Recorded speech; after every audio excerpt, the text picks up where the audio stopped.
Good morning, everyone. How are you? Fine? All right. So again, we have a lengthy lecture. It's quite descriptive. We'll have to move quickly. So I'll straight away start with an interesting video.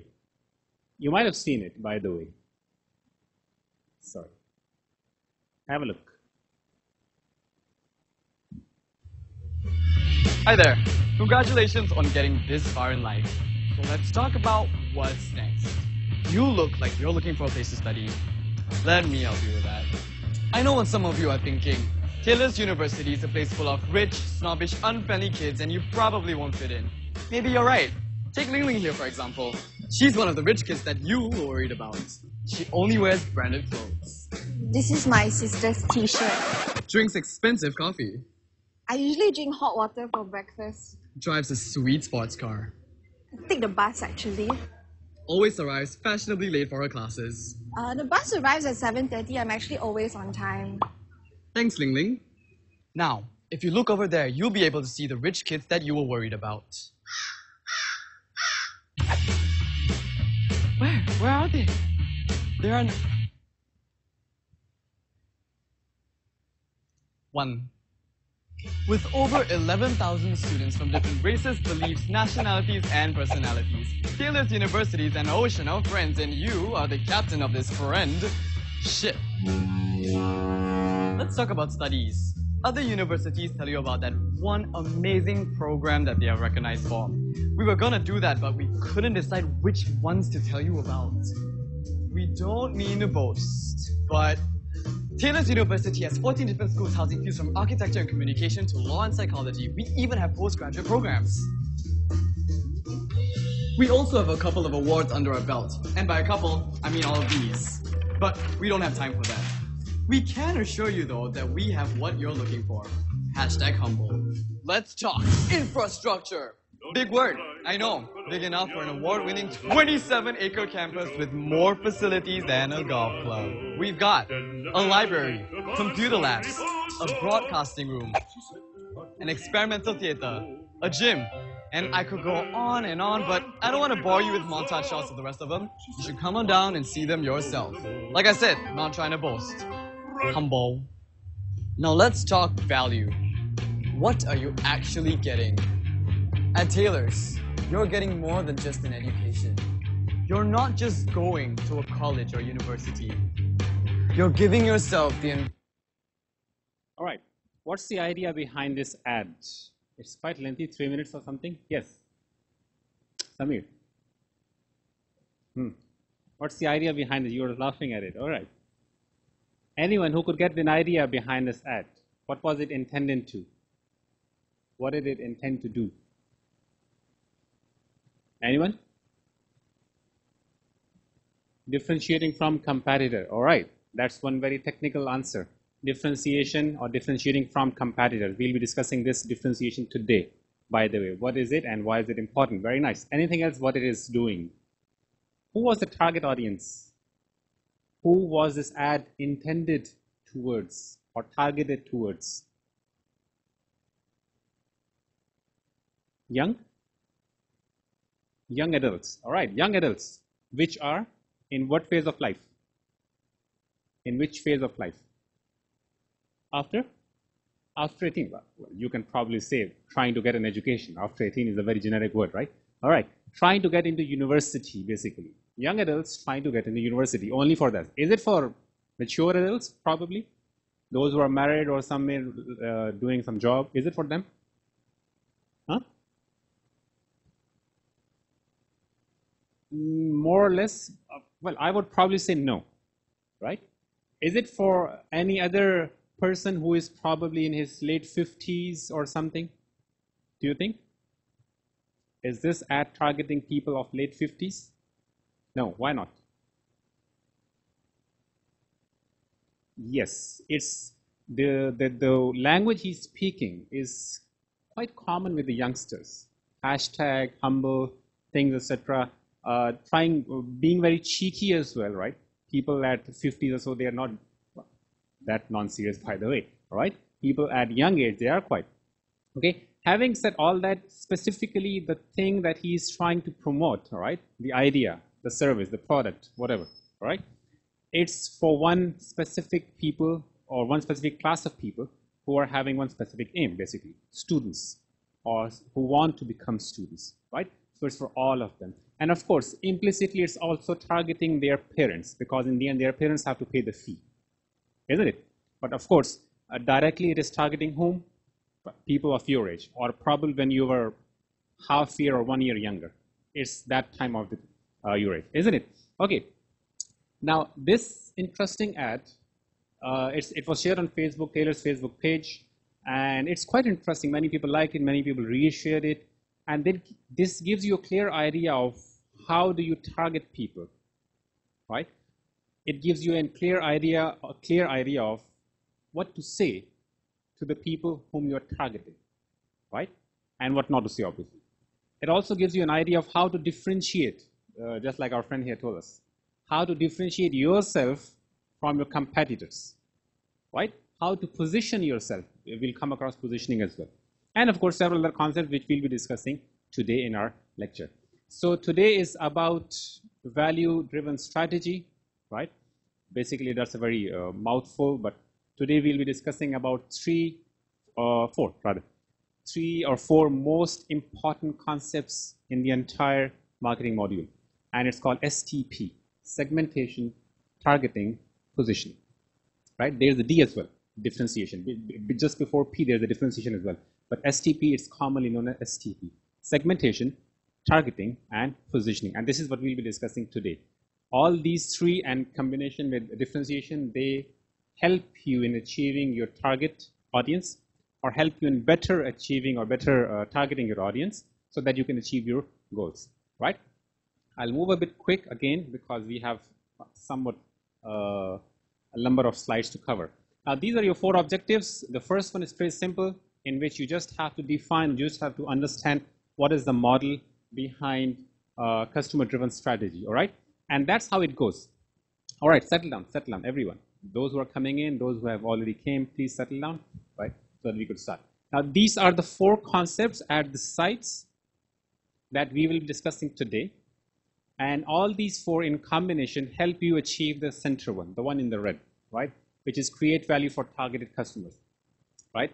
The first one is segmentation, then you have targeting, differentiation, positioning, right? They are four very important concepts, and they're the basics, by the way. In fact, the whole module is about basics, but these four, and of course in the previous chapter we discussed the very basics of basics, if you want to call it, right?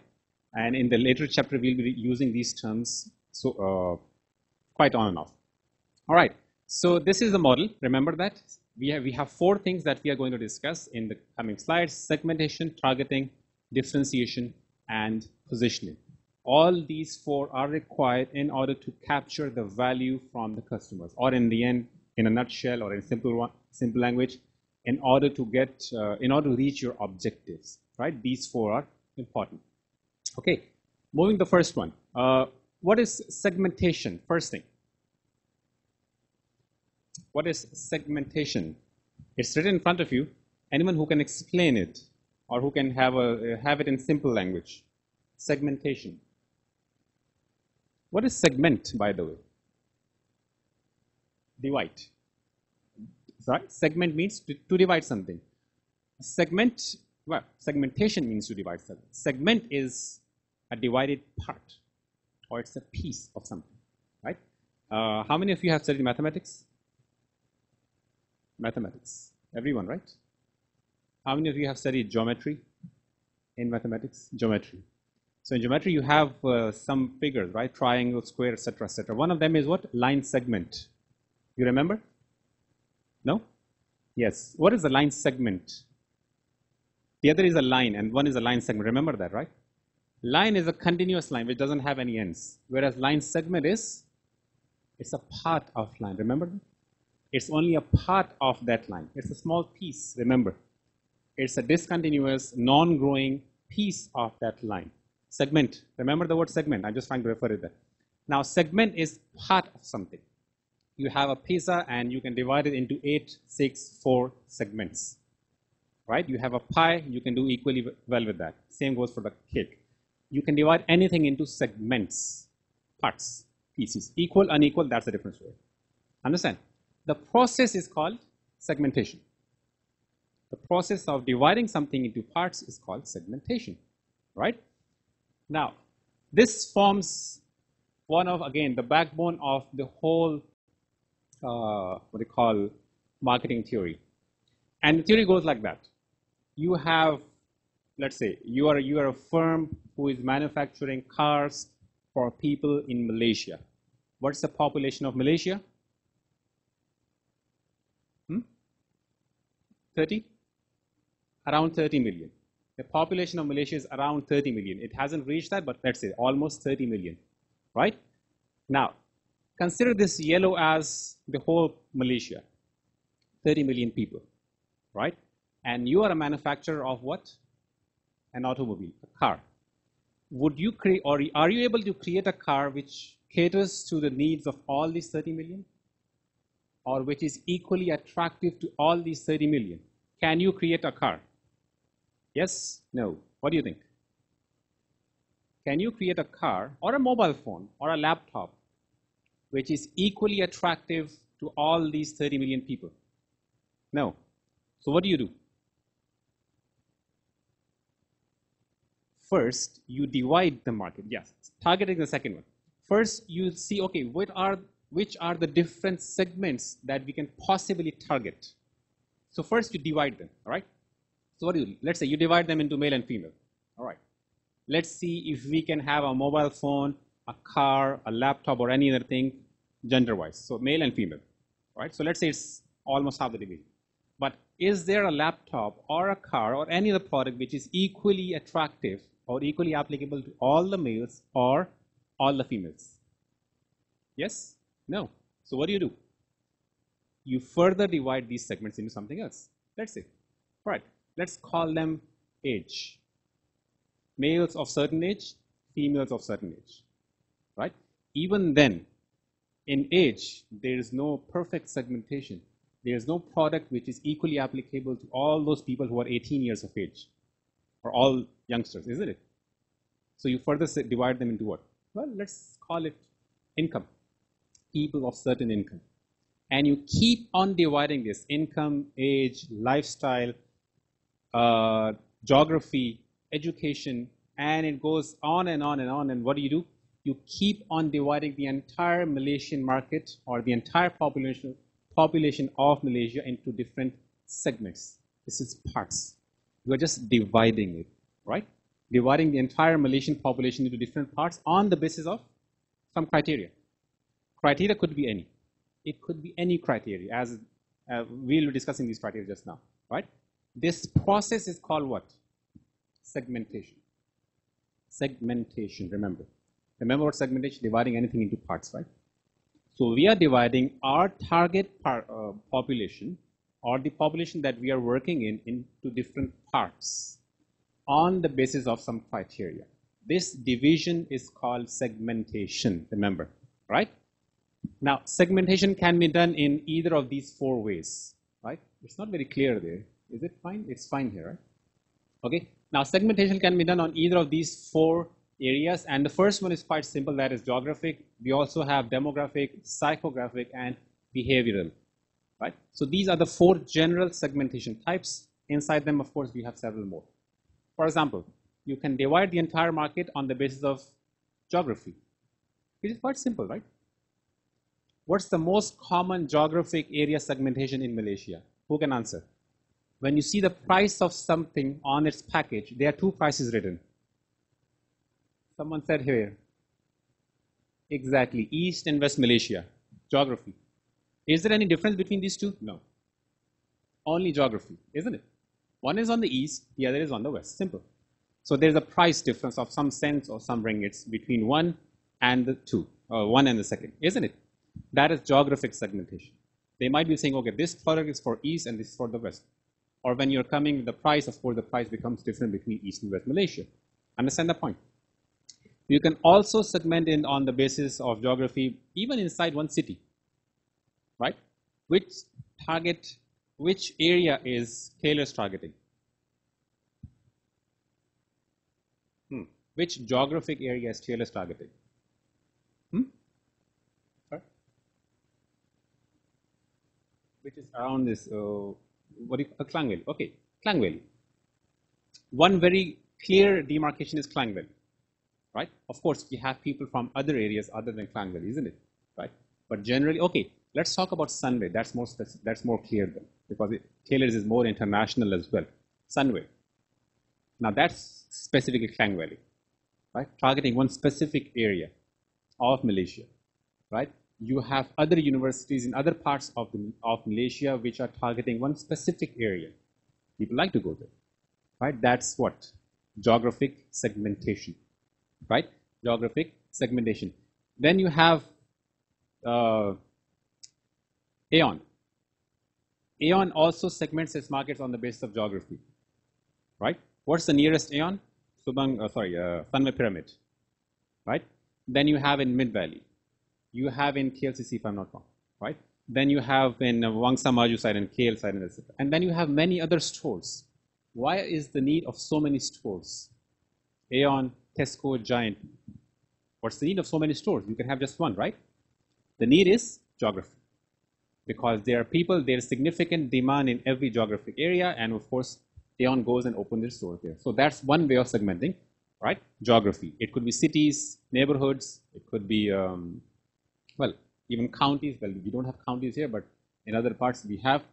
You can have regions, states, etc., and even suburbs and urban areas as well. Everything is in that geographic area, geographic segmentation.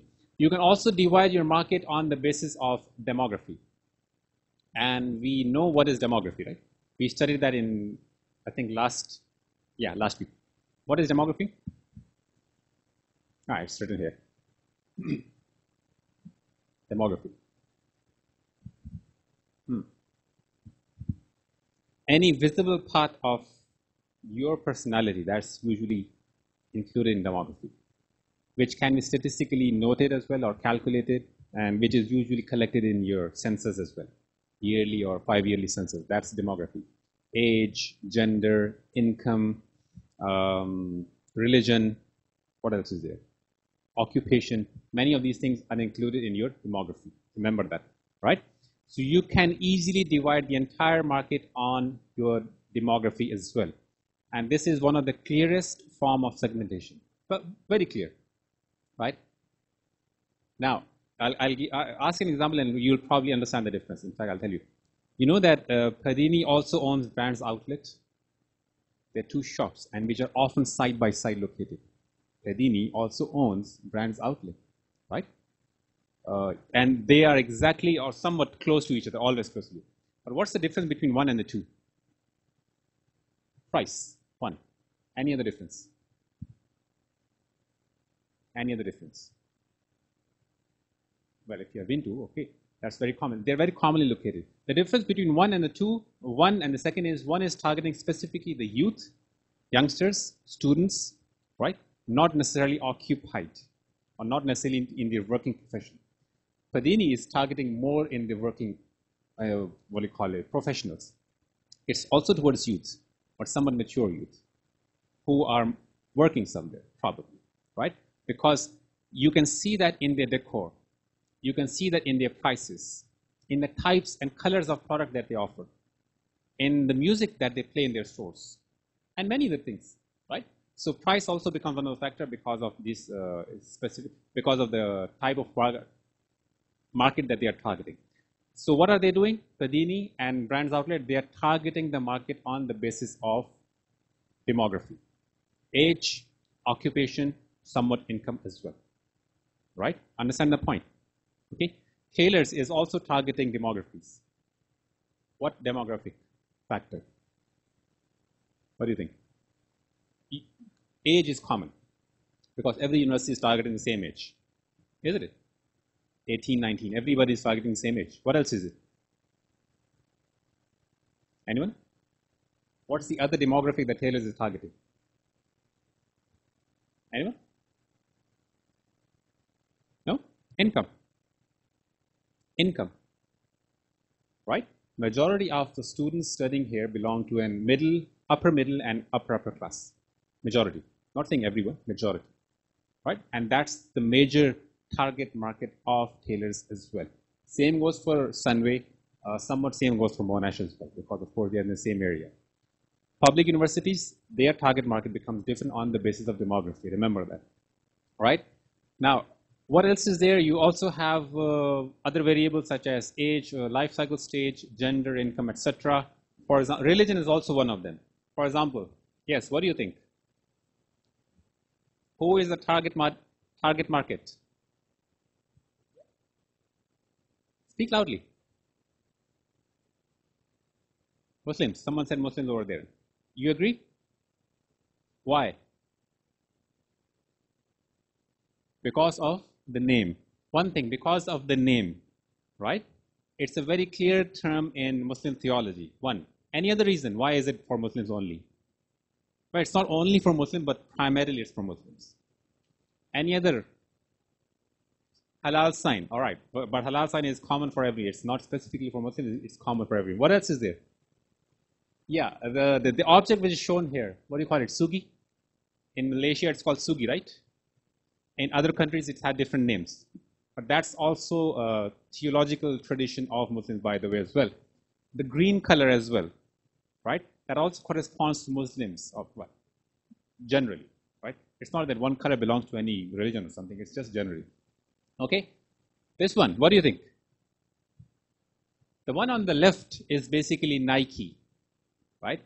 Targeting whom? What's the demography that they're targeting? Gender, one. Any other? Religion, someone said here. Religion, correct. Gender, religion. Nike launched its hijab for athletes who are Muslims and who would like to perform while covering their heads. Okay, interesting. And it launched it on its page. It spurred some controversy, some positive feedback, so you can go and watch what does it mean.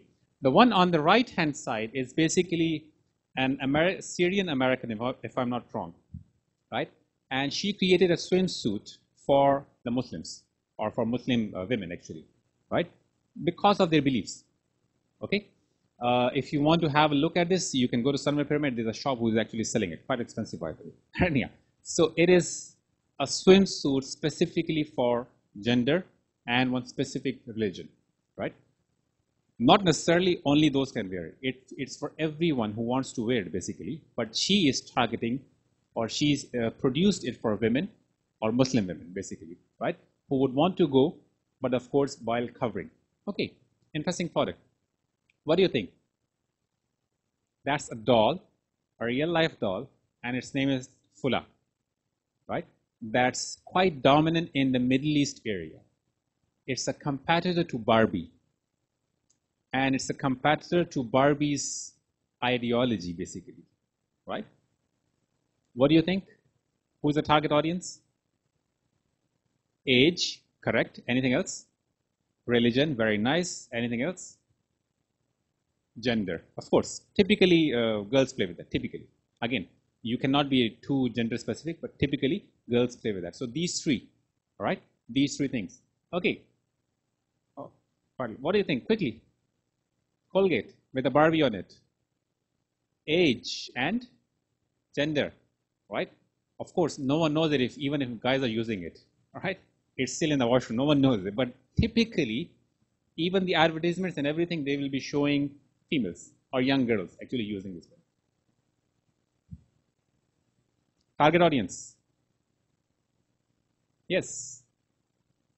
Don't tell me you don't know it. Or you haven't seen this Hammerhead. Yes. Target audience. Sorry? Occupation. What type of occupation? Construction. Okay. All right. Well, not necessarily, but fine. One way of, if you want to see it, it's somewhat occupation. But I would disagree with it, rather. Anyhow, anyone else? Sorry? Age. How? Adults who buy. Okay, so basically adults who need it. 18 and above, but not necessarily, not very clear. Okay. Income, correct. Income is more specific. Anyone, or it's one thing is income, and more related to income is your psychographic. We haven't discussed it yet. Some people who want to have a cheap alternative. Now, not necessarily they're people on low income. They can be people on high income as well. But if they want cheap alternatives, that's for them. So it's more like psychographic. But if you want to talk about demographics, yes, income is one of them. Always low prices. And you go there, you will find everything which is half or even less than half the price of everything else which is available at Aeon or many other superstores. Okay, interesting. Now, oops, we missed one of them. Now, I'll show you this ad. Have you seen it? I remember I put it on Times. So, and I'll let you guys decide what are the different target, different segmentations that this car is targeting. Have a look. There's been a lot of talk about the growing rivalry between the confident and fully capable Kia Forte and the Lamborghini Aventador. So it's time we put this feud to bed once and for all. On a racetrack, at a standstill. Starting with the doors. The Lamborghini's doors go up. The Forte's doors go out. Like doors, real doors. And it has twice as many. The Forte has an available smart trunk. The Lamborghini trunk has, well, an engine in it. The Forte has 15.1 cubic feet of cargo space, which can fit his and her yoga mats, an orchid, the globe, and a set of golf clubs you can't even see because it's obscured by all this other stuff in front of it. The Lamborghini has 5.3 cubic feet, which can, however, fit a small bag made of leather. The Forte has an 8-inch touchscreen. The Lamborghini does not have a touchscreen, but it has a knob and lots of buttons. The Forte has an available 10-way adjustable driver's seat. The Lamborghini seat, well, yeah. The Forte has optional wireless charging. The Lamborghini, it does not. The Forte seats 5 comfortably.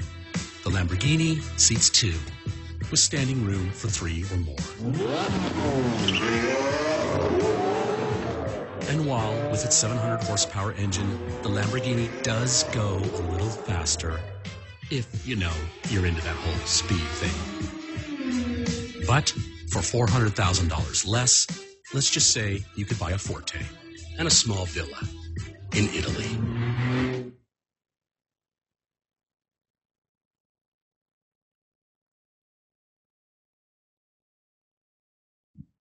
Segmentation and targeting, of course. Yes, what do you think? Quickly. Income, very nice. Any other? Any other? Age, very nice, because it's typically targeting families, all right? Or people at least who are more than a couple. Okay, yes. Sorry? Lifestyle. What type of lifestyle? Sorry?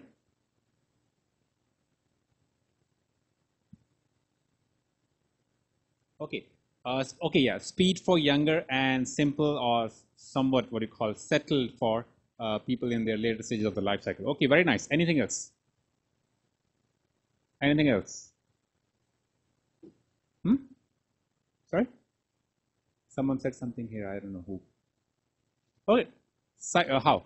Psychology. Someone says psychographics. No? All right. Now, these are some of the factors that this ad actually identified, or they're trying to target, right?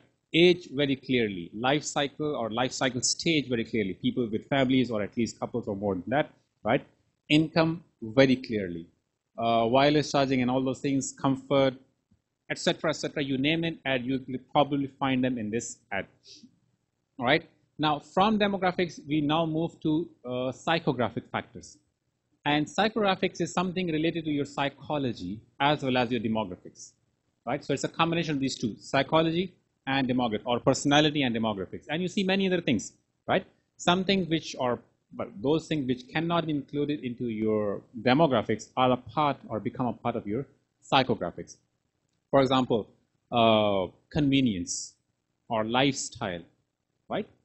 Lifestyle, simplicity, and all those things, they become a part of your psychographics.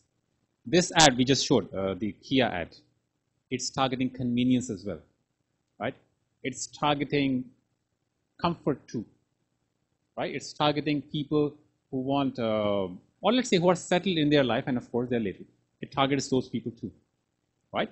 So it's psychographics. What is included here? It divides the market in different segments based on social class, lifestyle, or other personality factors or personality characteristics. Something which you just cannot see apparently. They are hidden. You will only show them through their behaviors, right? What type of personality is it? What type of lifestyle is it? And many other factors, all right? Yes, which car is that? Tesla. Targeting whom? What type of psychographics? Any idea? What type of psychographics is it targeting? Now you see, products or companies like Tesla and many other which we'll be just showing, they are now beyond demographics now. They're beyond demographics. They're not exactly targeting gender, all right? They're targeting income somewhat, but they're exactly not gender or geographic. It's psychographics now, right? People who like to live a healthy lifestyle, who are more pro-earth, right? Who are more innovative, right? Who like a more, somewhat less luxurious lifestyle as well, while of course maintaining or preserving the nature and many other things, right? You go to your website, you go to their website and you see some very interesting concepts, SpaceX and etc., Tesla, Model X, Model S, etc., and you'll see many other things. What about Nike? What do you think? Sorry? Personality. It's targeting personalities, right? The reason why Nike is so successful is because it's targeting personalities. It's celebrities and endorsers, right? They're not normal people. Doesn't mean they're abnormal. They're not the usual common people, right? They are super celebrities, by the way. Everyone, whether it's in basketball, whether it's in tennis, golf, any other, right? They're not common people. And these are always the people who, towards whom other people or common people look towards, right? They're icons, basically. And that's the success secret of Nike. In terms of quality, this and Adidas or Reebok, you can probably say they're the same. But it's the attitude that it instills in you. So it's targeting psychographics, not exactly demographics. Remember that. Right? Demographics come in a very basic level.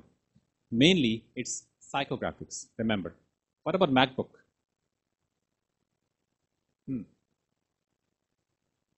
it's again targeting psychographics, remember, right? Income, yes, but the way it projects itself is more psychographics.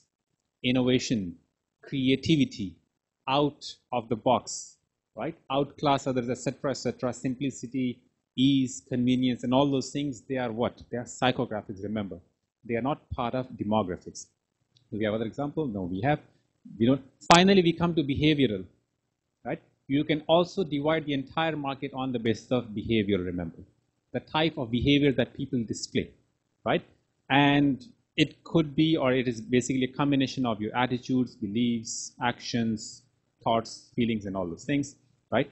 For example, first one is your Milo's breakfast, which is getting very common in Malaysia, right? Say yes to breakfast. It is targeting what? Behaviors. What behaviors?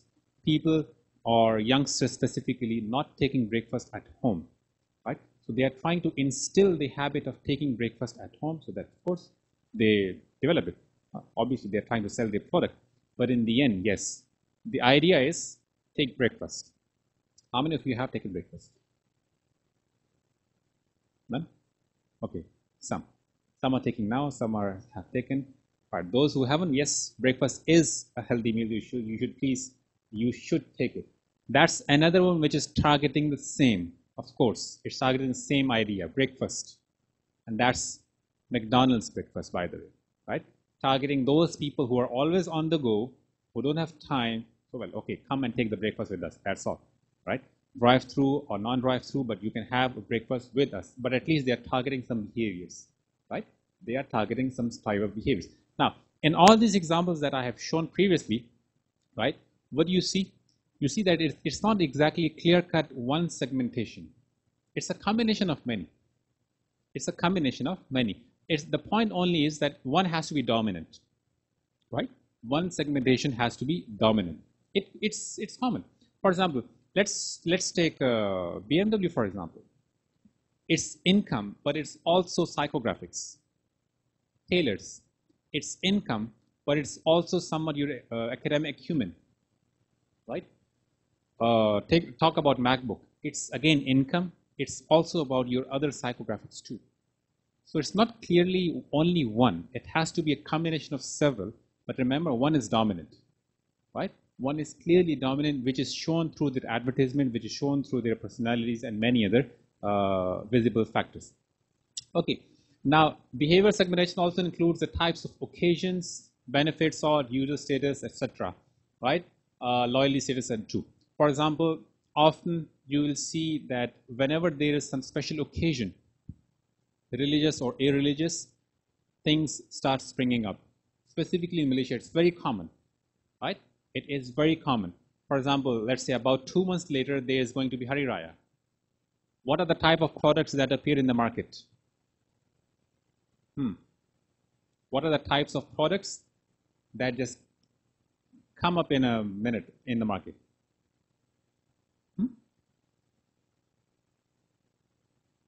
Clothes. All right. One. Which type of clothes? Someone said here. What type of clothes? Festival clothes, right? What else? Anything else that comes up? Something big? Eating. Dates. Very nice. Dates. They come in, right? In fact, they will be coming maybe after 2 weeks or something like that. Dates, right? You have clothes. What else? You have some, what do you call, traditional things as well. Lamps sort of thing. What do you call them? The green color in which rice, I don't know. It has a specific name. What do you call it? The green color thing in which you put rice, right? Huh? I don't know. I don't know this. If anyone knows the name, please. Oh. Who's? Really? You have a call here?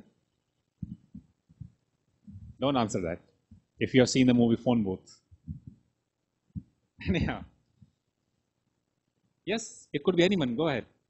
Make sure the shooter is not here. Huh? All right, okay. Gone. All right. So we have occasions. Then you have Chinese New Year, and what things come out? We have these orange color lanterns, one very clear, right? What do you call it? Signifying that. other things which are usually used for the oranges, right? What are the other things that come out? You see, they're occasions. Then if people celebrate Valentine's Day, for example, then things according to that occasion come out. Then you have Deepavali and other, you see, things start coming out just because of some occasion, some specific occasion. You also have some benefits sought as well. That's also one of the behavioral segmentation. You try to segment the entire market on the basis of the benefits that people seek. Now, benefits is, again, it's irrespective of your income, gender, etc. It's just benefits, right? For example, what is the benefit of, or what is the type of benefit that this ad is showing or targeting? What it says truly comfortable clothes set people free.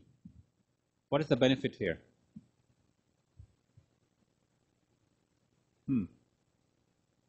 What is the benefit of, basically it's an ad for Uniqlo. So what is the benefit? Anyone? Huh? Comfortable. Comfort. Comfort is the benefit. Uniqlo has comfortable dresses, shirts, or trousers as well if you want to call it.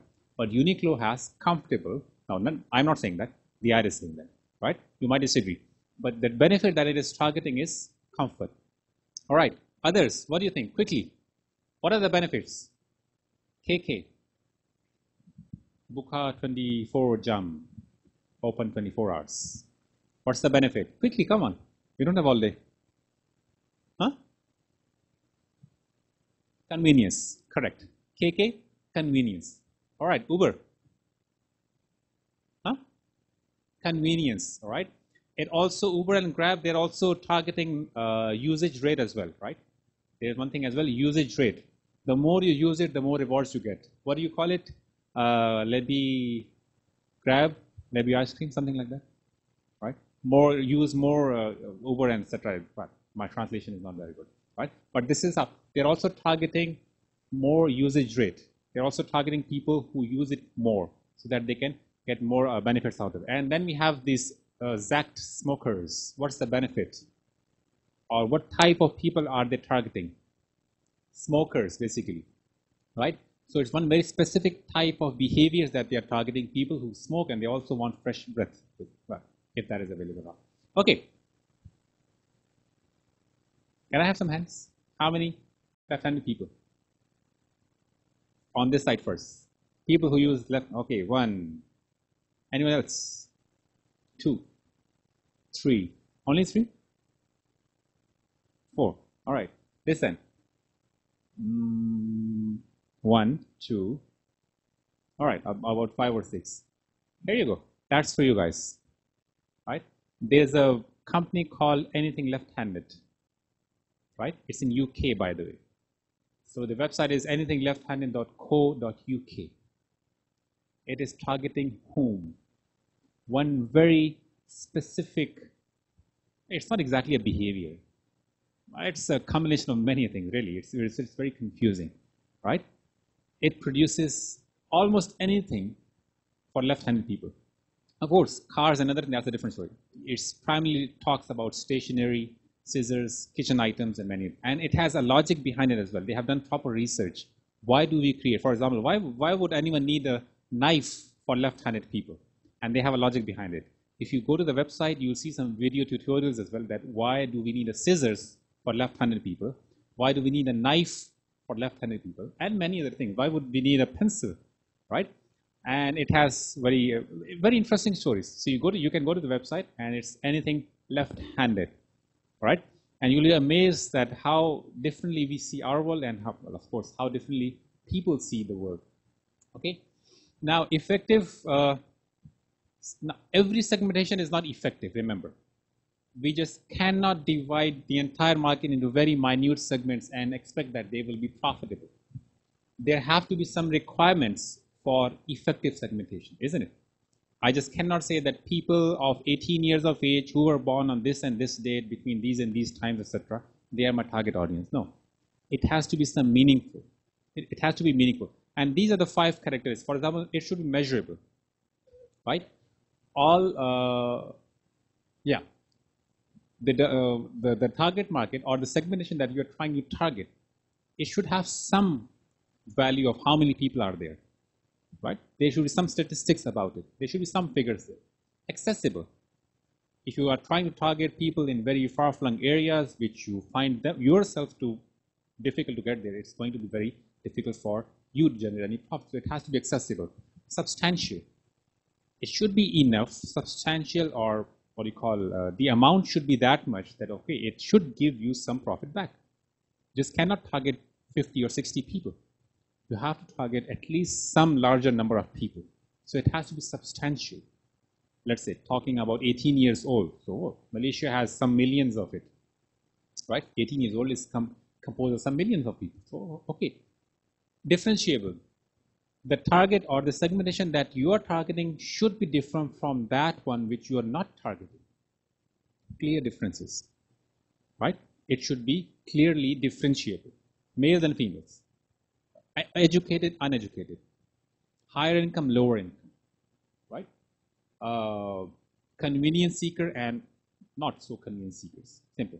So you see, it's differentiable. You should be telling, or you should be knowing exactly these are the type of people.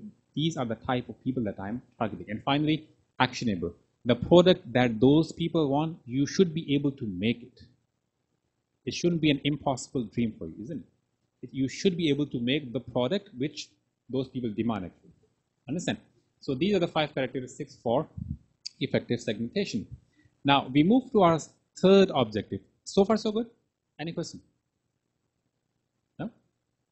Now remember what we are doing. We are trying to understand segmentation, targeting, differentiation, and positioning. Segmentation is the first step, right? We divide the entire market into different segments on different categories, by the way, on different criteria. So we just discussed how can you divide your market, entire market, up, based on different criteria. Understand? So far we have discussed segments. So if you remember that yellow color round circle which we divided into different segments, right? Now those were all the segments that we made. They are all the segments that we made. Now we come to the second step now, which is targeting. Now yes, although you have divided the entire market into segments, it's time to target any one or few of them. There is, well, almost always there is a company which cannot target the entire market equally, right? Pick any company and they will be targeting only few people or only some part of the market. No one has enough resources to target the whole market generally. There has to be some sort of segmentation and there has to be some sort of targeting. This section will talk about targeting. Now, what is that? Now, targeting is basically which segment. Now, remember in the first step, we have segmented it. Now you are targeting one or few of those segments. Remember, now this is called targeting basically. Now you are choosing, all right, I'm picking 18 years old, male and female, this income, this geography, this psychography, etc., and many other items. So this is called targeting, remember. Okay, now you're picking one or few of those segments that you just divided, right? And how do you do that? Well, it's a whole process behind it. So usually, whenever you are trying to target, the first thing you do is evaluate whether the segment that you're trying to target, is it effective enough or not? Is it lucrative enough or not? Right? You just cannot target any segment that you want to. You have to understand that it should be giving you profit. Well, that's because you're there for. That's what you're there for. Right? It should be giving you back some profit. So how do you evaluate? Well, that's a 3-step process, if you want to call it. First is you try to estimate the segment's size and growth. How many people are there and what's the chances of growth? Then you also see segment's structural attractiveness. What is that? We'll just come in the next slide, right? And third is you also see your own objectives and your own strengths and weaknesses. So it's basically these 3 things that you have to look in order to attract or in order to target the market. First is segment size and growth, which is what is the current size of the market and how much do you expect it to grow in the future? For example, if there's a product which is if there's a company which is trying to make products for babies, newborns, what do you think? What are the two things that it should be looking at? Current size and future, which means birth rate and of course birth rate in the future. You call it fertility rate as well. These are the two things that it should be looking at, right? And of course, it's also looking at mortality rate too, infants mortality rate, right? How many people or how many children are born every year? That's what it should be looking at. So current size and growth, current as well as future. Second is structural attractiveness of the market or of the segment. Now that's something technical. Whenever you're trying to enter a segment or a market, right, you have to look at its structure. You have to look at several components of that market. For example, you have to look at how many people are already selling to those people, which means how many competitors are there. You have to look at it, isn't it? Why? Because if you have so many competitors who are already selling to the same target market as you are, what do you think? Do you stand a chance? You can, but it's going to be very difficult. So you go to that market which has lesser competitors, unless of course if you have lots of resources. Understand? Now, you also have one more thing which is called substitutes. Right? It's said in the very bottom color rectangle. Threat of substitutes. Who are substitutes? Or what are substitutes? Alternative, exactly. Now, substitutes are all those products or companies which are or which have all the same purpose or which have the same function as your company, as your product, but again, they are not in the same industry. They are not in the same industry. For example, car and motorbike. They are substitutes. Why? Because they perform the same function, don't they? Traveling. They perform the same function. So they are substitutes.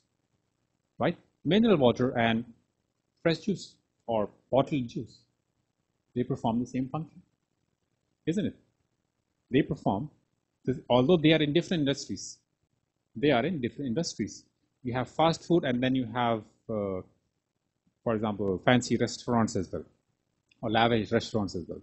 They are in different industry, but they perform the same function and they are called substitutes, right? So substitutes are all those companies which produce product which have the same function as your product. Remember that. So you have to look at every market or all those markets in which you are going to perform. That how many substitutes are there? Fine. You also have to look at how easily or difficult is it for people to enter the market. That's the top one.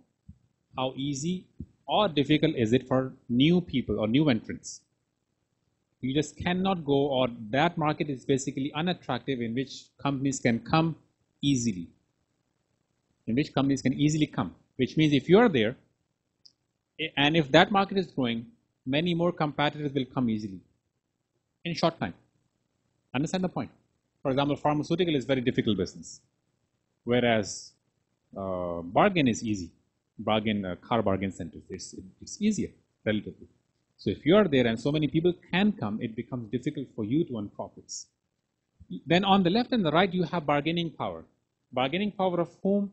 Two entities, suppliers and buyers. If you are trying to enter a market in which your suppliers are very powerful, it hurts your profits. Because in the end, suppliers give you supplies and you have to act on it, which means your prices become different. Or your prices are, well, very much dependent on them. So the amount of bargaining power that they have ultimately determine your profits. Similarly, bargaining power of buyers. How many buyers are there? If there are lots of buyers, what does that mean? You can target any of them, or you have lots of options.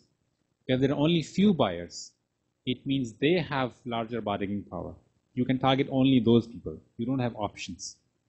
So while looking at all these 5 factors, you ascertain whether the market is attractive enough to enter or not. Understand? So this is called structural attractiveness, this one. the center one. Structural attractiveness of any market. So you have to assess whether the market is good or not by looking at these 5 ones, these 5 forces. Okay.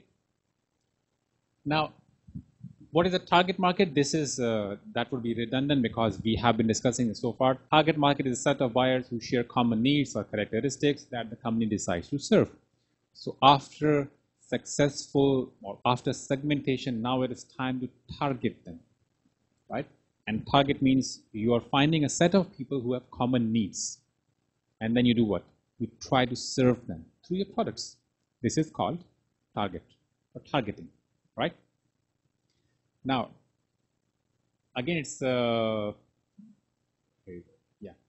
that's the little hierarchy of how much you can target the market, or what is the hierarchy of target marketing, right?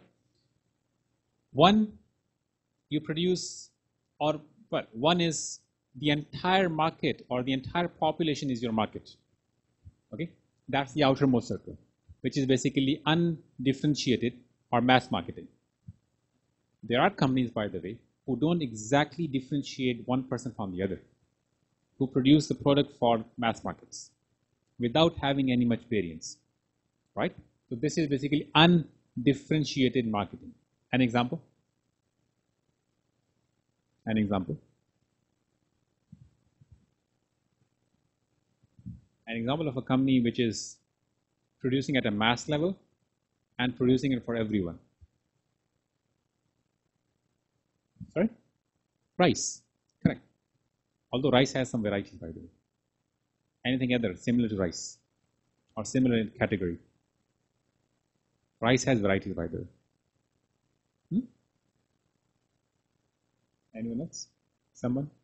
We discussed it probably last time when we were discussing buying behaviors. Yes. Petrol, correct. Petrol. Although they are trying to differentiate, right? Eventually there is no difference. I mean, your car doesn't feel the difference, isn't it? You don't feel the difference. So it's not that you always go to one petrol station, not the other. You will go to whichever are you a member of, and in the end, whichever is convenient. So you go and just refuel your car. Petrol, mass market. Flour, from which to make dough. Salt, sugar, and all those things. Remember, we discussed them last, habitual buying behaviors. What are those things? They are mass, they are producing mass in what sort of mass amounts. Not differentiating between one or two, or become based on these differentiation factors. The second is, okay, I'll put the focus, is differentiated marketing. The one that we just discussed, right? In which you have clear differentiation between different segments at general level. You go one step down or one step below as well, and then you get what? Where is that? Concentrated marketing. And it's also called niche marketing. Concentrated or niche marketing, which is actually one extreme form of differentiation. Extreme form, right? You are targeting people in very extreme forms.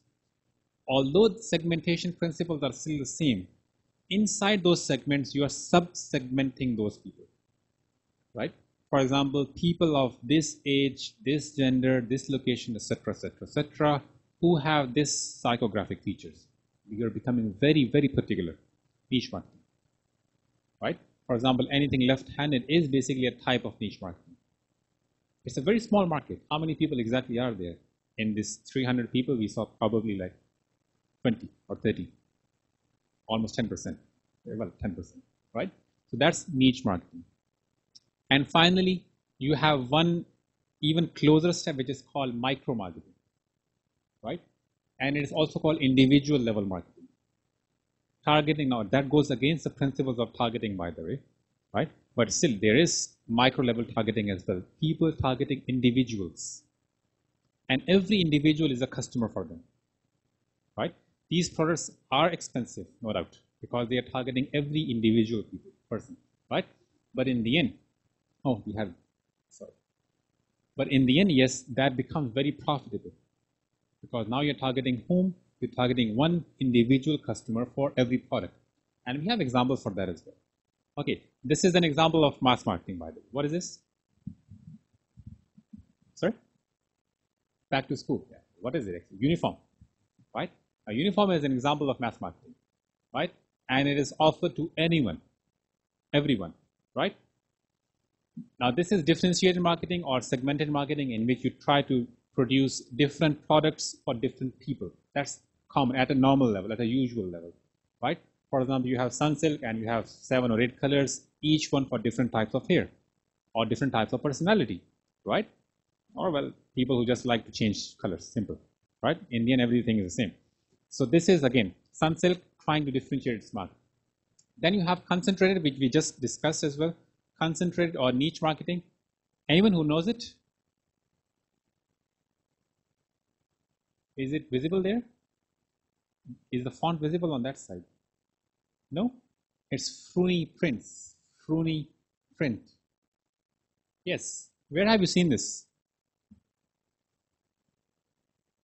Anyone who has seen this? None of you, really? How long have you been in tailors? 1 year? You haven't seen this? TBS. You haven't seen this? Student from TBS. All right. This is a company inside Tailors, initiated by students, and its head office, if you want to call it, it's a TBS division office, Fruni Prints.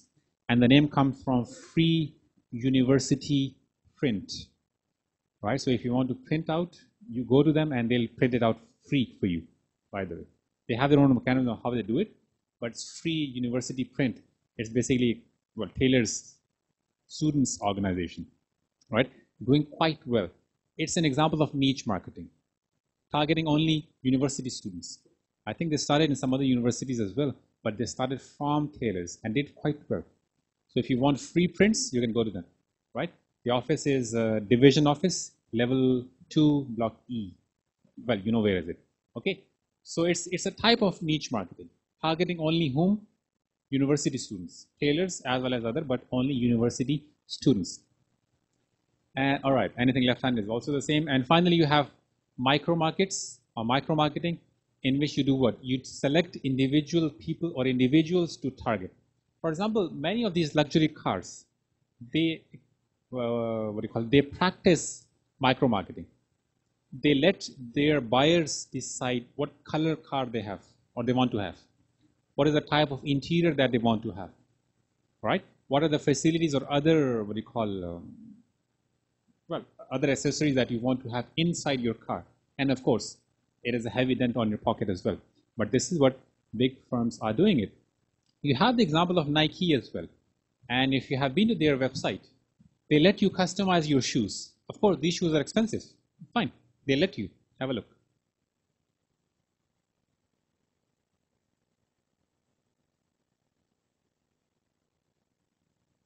Now, if you browse through your this website, what will you see? It's Nike's website. You select the model or you select a design on which you can customize the type of color, the type of sole, pattern, etc. and everything. And of course, the price changes accordingly. But this is called micro marketing, letting every individual decide their own color or design. Micro marketing, right? You also have other examples of micro marketing, such as Tailor, not Tailor's University, Tailor, right? The one who stitches clothes. That's also an example of micro marketing. Stitches close to every person's individual personality and size patterns, right? And of course, then the examples go forward more as well. Now, I'll probably skip this slide. It's not that relevant. And finally, we move to our objective number 4. We have 4 or 5? I think 4, right? So what have we discussed so far? No, I think we have 5. We have discussed segmentation. Remember, how do we divide the entire market into different parts? Then we discussed targeting, right? And targeting is how many or which one of those parts to target, right? Segmentation, targeting. Now we are discussing the third one, and this is differentiation, remember. So segmentation, targeting, differentiation. Now we are going step by step. So we have 2 more, differentiation as well as positioning, 2 more after that. Now what is differentiation? Differentiation. Any idea? What is differentiation?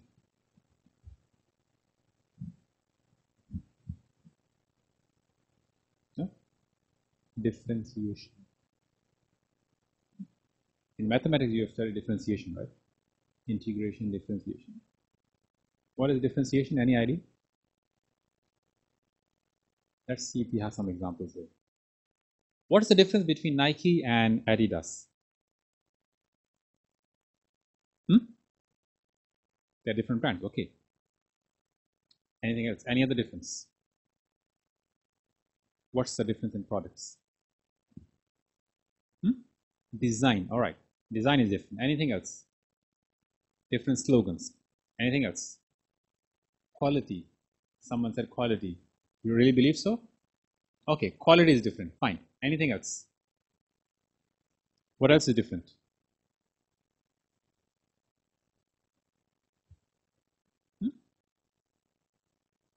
Price.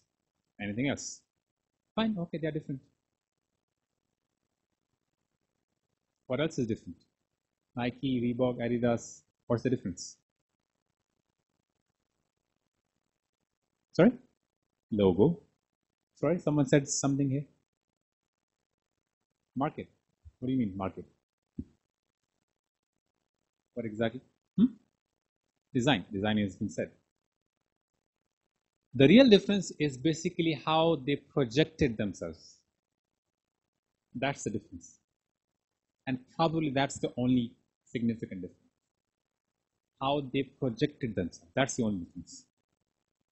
Nike is always full of energy, full of enthusiasm, spirit, right? Motivation and everything like that, isn't it? People, or what do you call, all these superstars or sports superstars shown in very energetic situations, isn't it? So Nike is all about that. Product quality, design, price, features, logo, and all those things, they are what you call extracted from that one thing, image, or they are what you call part of that image. It's only about image. It's only how Nike differentiated itself from others. Ask people in terms of quality, and many would say Nike is almost the same or somewhat lower than the quality of Adidas as well. Some people say that. But what keeps them up is how they projected themselves, how they differentiated themselves, and that's the only product. That's the only difference. So this is basically differentiation. What is this? Disney. What is the type of feeling that looking at Disney brings to you? Happy. Very nice. Anyone else? Huh? Pluto? Sorry? Childhood. Very nice.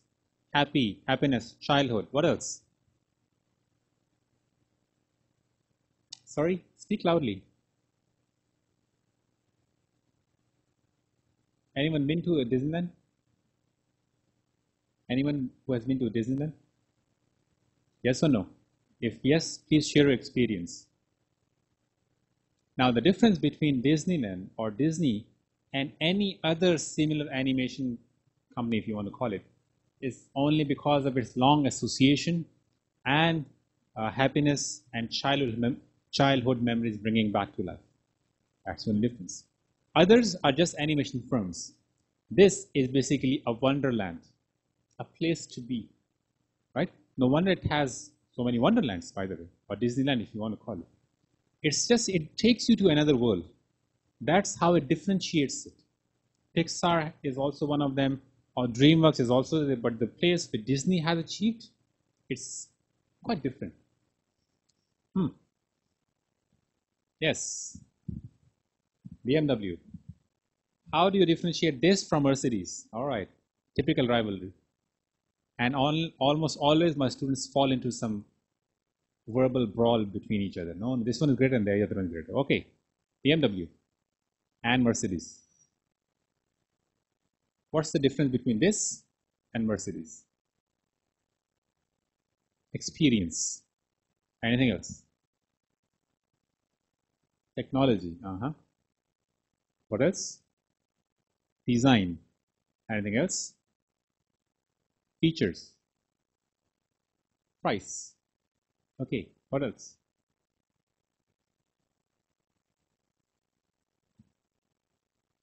What does BMW say about cars? Ultimate what? Driving experience or driving pleasure? Something like that, right? Yes. What comes to your mind? Sweet. Food. Sweet. Think about it. What else? How many of you know it's a Malaysian company? How many of you know that it's a Malaysian company? It is a Malaysian company, by the way.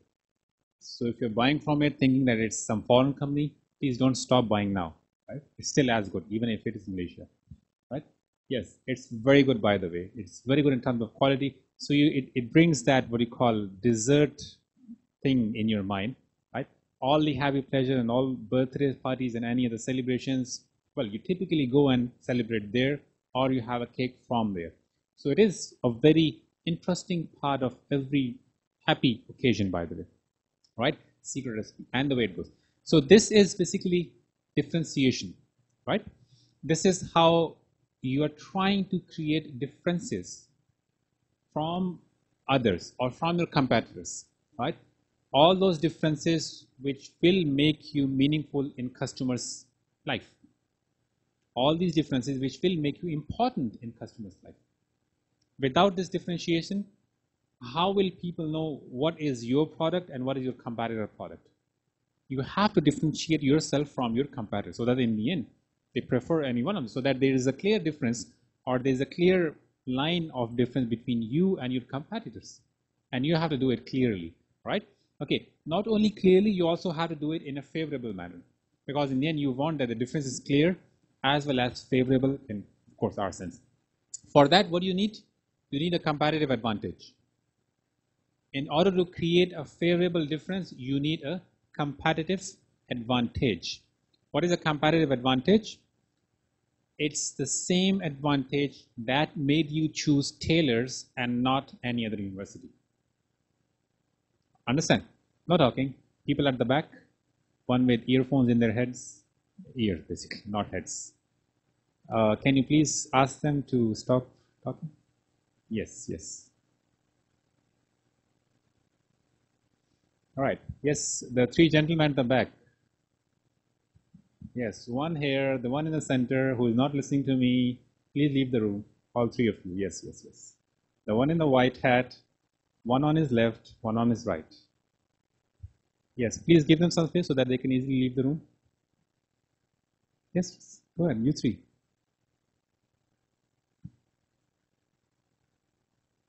I'll cancel the class and I'll make you come here. Please, leave the room. Yes, you three at the back. Sorry? No, you're not listening. Please ask these three people to leave the room. Give them, yes.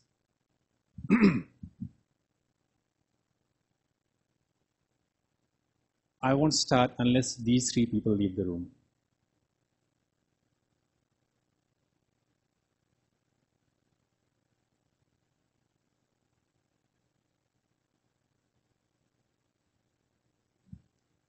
Okay, if anybody wants to listen to some videos, enjoy, crack jokes, there's plenty of room outside.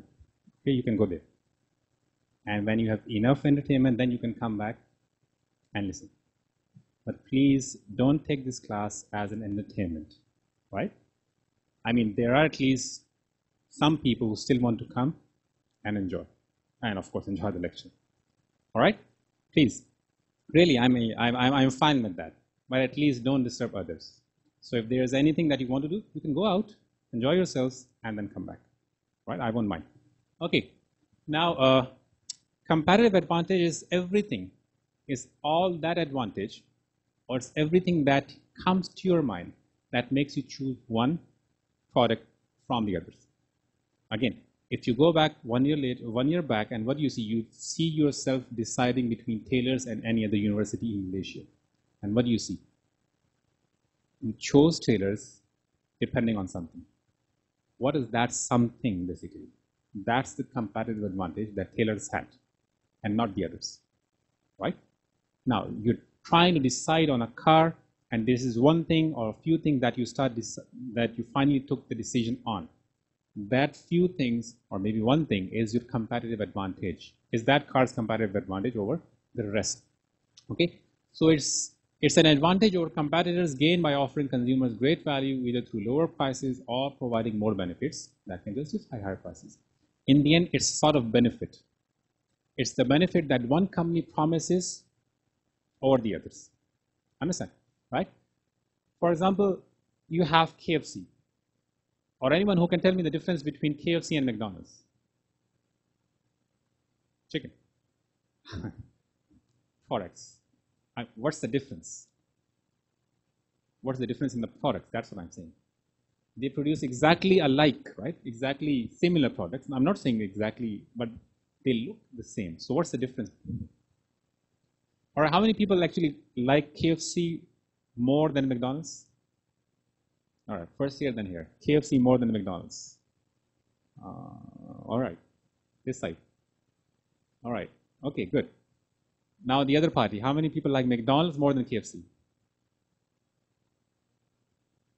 Oh, why is that? Does it pay you? All right, so yes, McDonald's. Why do you go to McDonald's? It's quite a majority, by the way. Why do we go to McDonald's and not KFC? Or let's say, why is it that majority of your visits are at McDonald's and not KFC? What is it that McDonald's gives you? Those people who raised hands. Better fries. Oh, okay. One thing. Anything else? How? What is more crispy? Okay, okay. The taste and the product that they sell is more, they're more crispy. Okay, what else? More variety. Okay. Huh?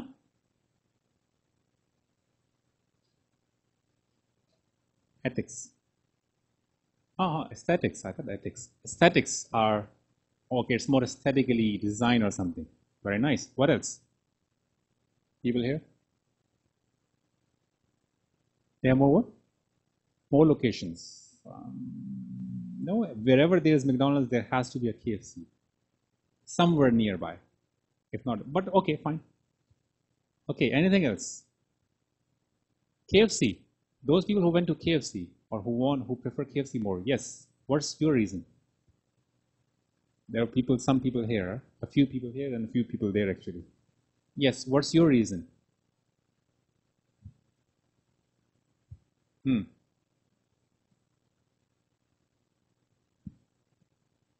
No? No reason.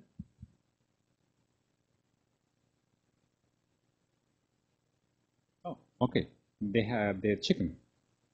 All right. Okay. The way they cook and the way they present. Interesting. Now, why you go to one more often than the other is their competitive advantage. And all these things that you have stated is an example of all the competitive advantages that McDonald's has over KFC and vice versa as well. Variety, better fries, aesthetics, more well, delicious or something, and many other things, right? You have given many reasons. All these reasons are the competitive advantages that McDonald's has over KFC and vice versa. Understand the difference, right? Now, you can have a competitive advantage because of all these 5 things that are said here: products, services, channels, etc. For example, Apple is different, or it has an advantage over its products, isn't it? People prefer Apple's product because of its competitive advantage of the products, actually, right? Emirates Airline service. There is nothing special about the product. In fact, it is a service agency, service company. It is giving you some service, and there is absolutely nothing special about, let's say, the type of planes that they have. Fine, they get money and they can buy it, but it's basically the service, right? Tailors, people. You can get the same environment everywhere else. Any other university you go and it's exactly the same. Then why tailors? People. By people, I mean its staff and the environment that it creates. It has to be that, all right? Otherwise, there's not much of a difference between any other university, right? So you can create a competitive advantage based on either product, service, channels, the type of coverage, people, and also the image. You can create an advantage only because of the image of your product. Rolex, for example. What's so special in Rolex? Nothing at all. Nothing.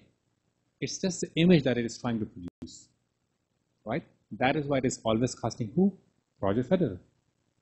It's trying to create that pristine image of Rolex, not casting anyone lesser than him. Always a champion, basically, right? Always trying to create what you call a very upscale image. About its products, nothing special.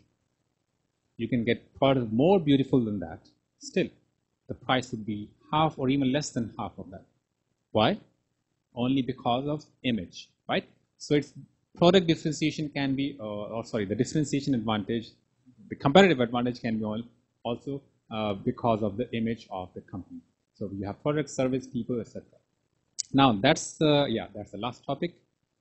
And how would you position yourself now? Choosing a differentiation and positioning strategy. Now remember, where did we start from? We started from segmentation, right? Segmentation. Dividing the entire market into different segments. We move to targeting, right? Targeting. And targeting is choosing one or more segments to target. Then we move to differentiation. Now, although we are targeting them, what is the type of image that we want to create in their minds, right? In the end, of course, you want to differentiate yourself because there are many people who are targeting the same people. If you look at yourselves, 1 year back, there were many universities who were trying to target you, isn't it? You have three clear universities, at least in this Subang area, right? All these three were trying to target you, right? So there has to be some image that differentiates one from the other. And it was only because of that image that you came here. Simple, right? Now, finally, you have to position yourself into their minds, right? That's the last point. Segmentation, targeting, differentiation, and positioning. Now, what is positioning? Positioning is the image in your minds because of some, the image in your minds of some company, image, right? And that's usually the first word that comes to your mind whenever a product is named, right? And let's have a sort of example here, right? Let's have a sort of experiment here. I'll name a product, and you'll have to shout out the first word that comes to your mind about that product, okay? Right? You agree? All right. Apple. Expensive. Price. Innovative. Speak loudly. Quality. Design. Sir? Safety. Oh, okay. Comfortable. Simple. Very nice. Very good. Sorry? Brand. Very nice. Okay. Samsung. Explosion. Just one mistake, understand, just one mistake, it takes you down, right? One mistake. And it wasn't intentional as well. It wasn't like Facebook or it wasn't like Apple by the way. It was just an unintentional mistake by Samsung. And really, companies like AirAsia and Melinda are also making fun of it. Please, no Samsung on our airplanes. Come on, man. The phone is expensive than your plane. Still. Really, just one mistake, unintentional mistake. And you look at Facebook, it made a deliberate mistake. The recent controversy, and Apple, they admit that they are slowing down the phones. Deliberate mistakes, but it's not mistake. Deliberate actions. Still, they are good because they don't explode, right? Anyhow, okay. Samsung explosion. Something else. Productive. Okay. Lame. Someone said in a hidden tone. Lame. Okay. What else? Sorry? User-friendly. Oh, at least something good. Thank you. Yes. Stylish. Okay. Stylish or stylus? Stylish. Okay. All right.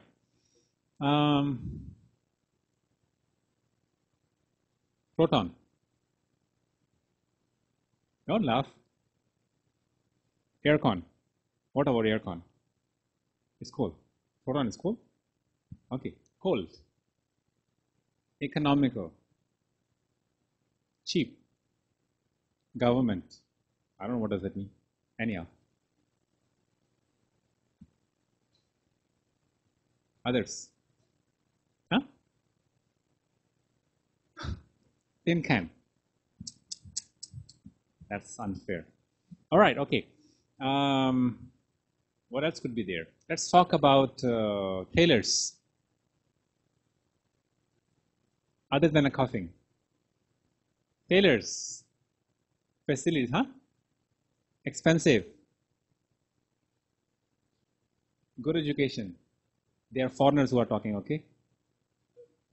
Huh? Children of rich families. Okay, that's the image. All right, anyone else? Our foreign friends here. Sweden, right?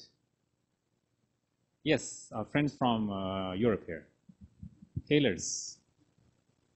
Anything that comes to your mind when you talk about tailors? Not really? That's cool. Anyhow, okay, all right, thank you. Yes, someone else. Tailors. Good what?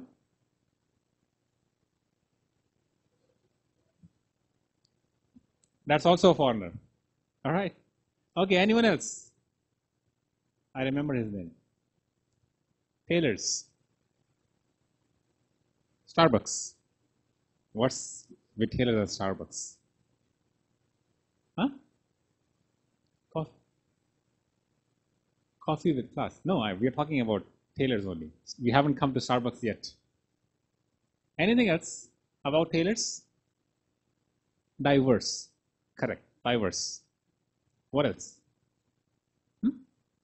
Prestige. Good. All right. And this is basically the positioning. Now, positioning is the image that comes to your mind whenever a product is talked about. Whenever a product is talked about, this is positioning. Fine. Now, even if you don't create a position, people will create it themselves. Tailors, expensive, etc., rich, and all those things. This is not created by tailors. This is created by people. So even if you don't create an image or positioning, people will create that nevertheless, right? So it's better that you don't leave it on chance. You create it yourself, and you create a better one, right? So positioning, of course, you have to make it favorable. You have to make it different. You just cannot say that you're just like any other university of the world or of Malaysia. You have to be different, right? You have to be favorable as well. Remember that. And you have to be at the top of their minds too. Of course, this is what comes in promotion as well.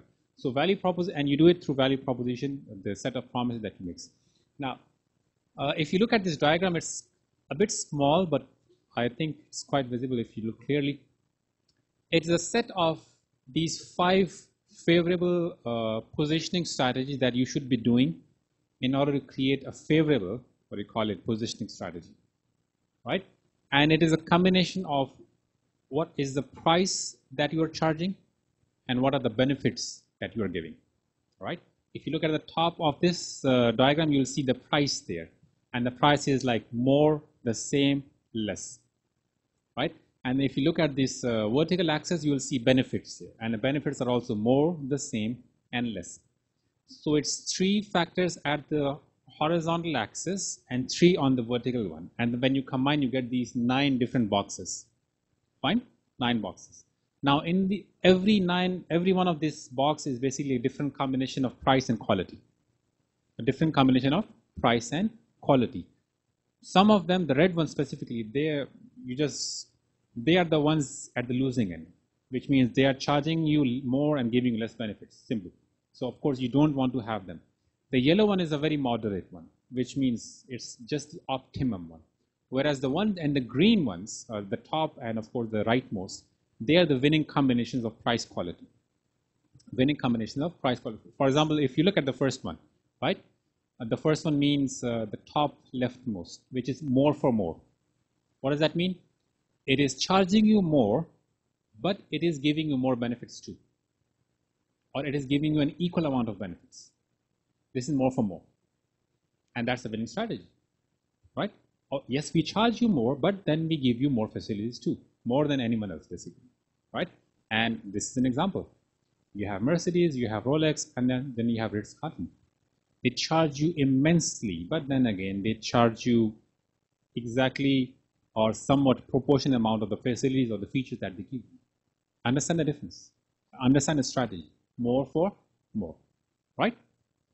Okay, move to the second one, which means in the second column, top one in the second column, which is more for the same, right? Yeah, you're giving more benefits, right? And you're charging the same. That's also a winning strategy, right? You're charging the same price, but you're giving more benefits. And that's possible too, right?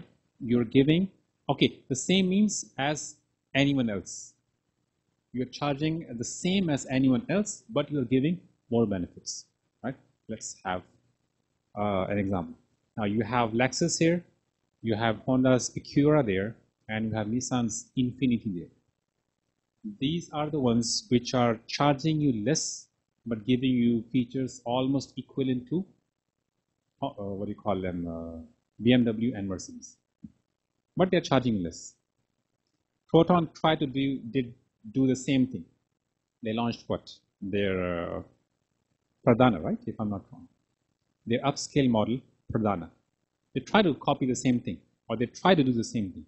Somewhat successful, somewhat not. But still, they were charging you less, or they're charging you the same, giving you more features. Understand, right? Then you have the third column and the top in the third, which is more for less. Now that's a perfect combination, but that's not very long lasting, right? You're giving more benefits and you're charging less, right? More benefits, charging, it's not very long lasting, and you cannot sustain it for long, but if you can, that's an ideal situation, right? Giving more benefits and charging less, it's very hypothetical, but yes, it does exist at least for some time, right? Wherever there's a promotion, sale or promotion, right? What do? They are giving you everything for lesser price. So that's only for a short time, right? Often many of the firms have their promotion. Probably they are just, maybe because their products are expiring, or maybe because they are having new fashion or something. So what do? They have promotion. They're giving you more for the same price, sorry, for the less price, right? Now, coming down here, you have the same for less, right?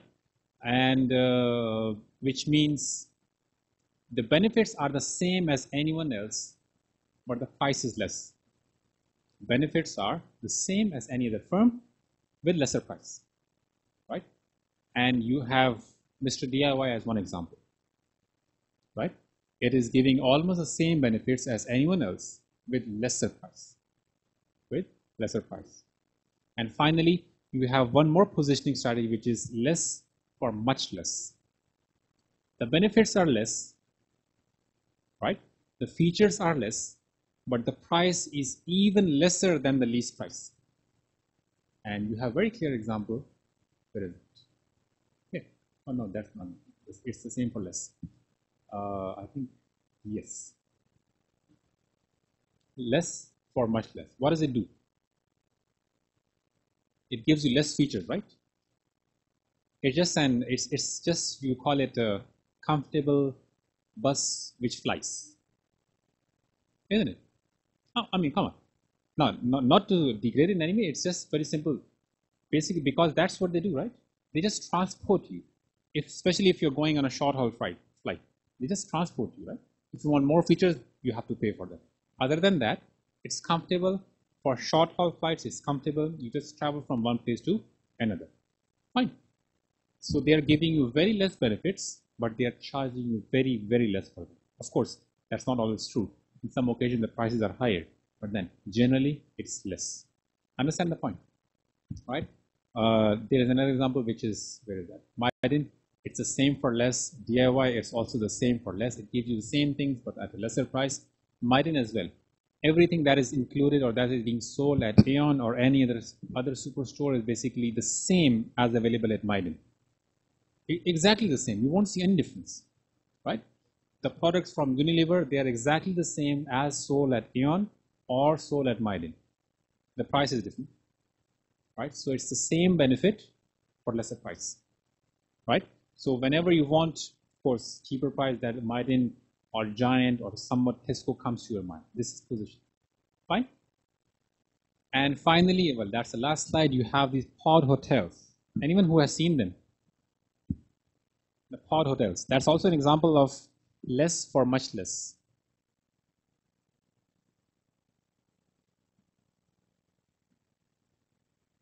Now that's a news story, so you'll have to read it. Capsule hotels. You might have heard this concept, right?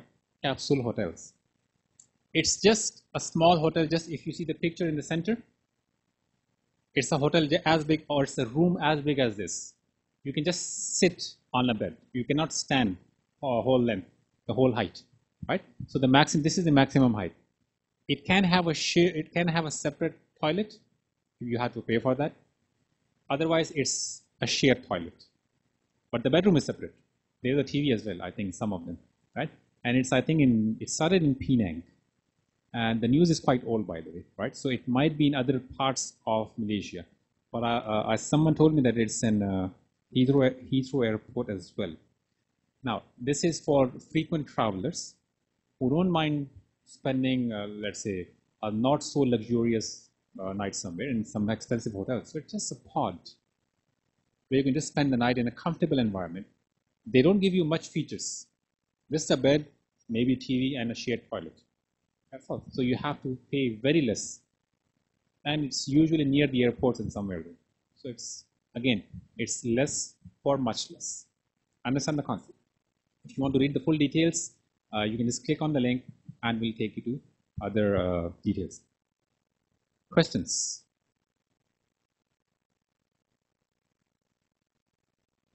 Questions? No? So what did we discuss today?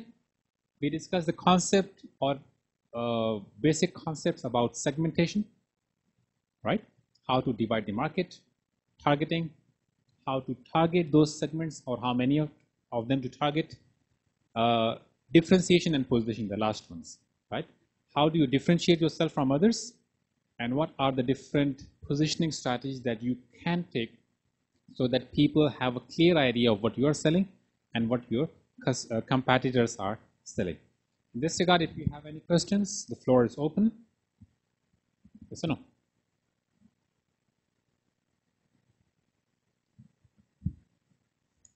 No? All right. So that's all for today. There is an announcement. Yes, there is an announcement as well. Meanwhile, please mark your attendance. I'll just circulate the attendance sheets.